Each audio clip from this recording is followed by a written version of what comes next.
We are globetrotting through retirement, and today we are in Ennis Ireland, the jewel of County Clare.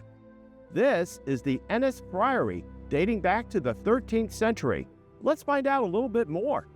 So this was originally built as a Catholic Franciscan friary or church, built by the local kings, the O'Briens. That was all the way back in 1240. But it's had lots of other uses throughout the centuries. Parts of it were actually used as a jail and a courthouse for a number of years.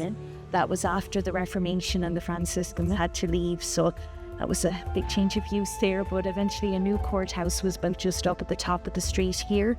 The court moved up there, and the newly formed Church of Ireland, or the Anglican Church, they moved into this room here. The Nave began to use this space as their parish church. So they were here for well over 200 years until 1871. It became a national monument in the 1890s, and it's been in state care ever since then.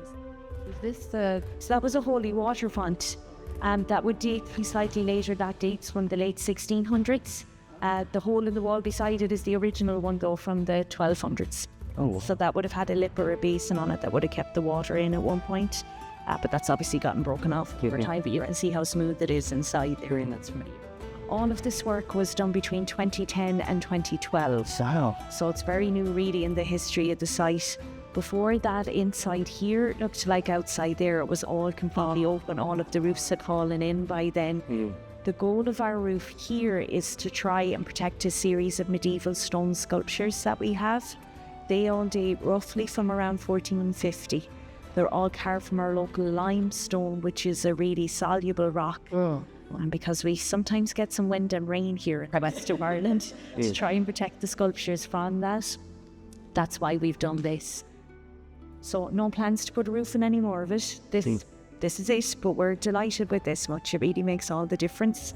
So just up here to the right are doors that'll take you out into the side chapel or transept. When you're out there, then to your right, there's a gap in the wall that will give you access out around the graveyard if you want to take a stroll up there. In the 60s, the Church of Ireland gave the legal deeds of the site, which they still technically held, back to the Franciscan friars as a gesture of goodwill between the two churches here in the town.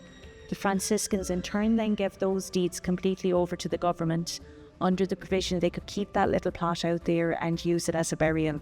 So they've still been buried here. They're the only people allowed to be buried here now. So it's nice. It's kind of come full circle somewhat for them, that this is where they started off in the town. They can come back here now in the end if they so wish.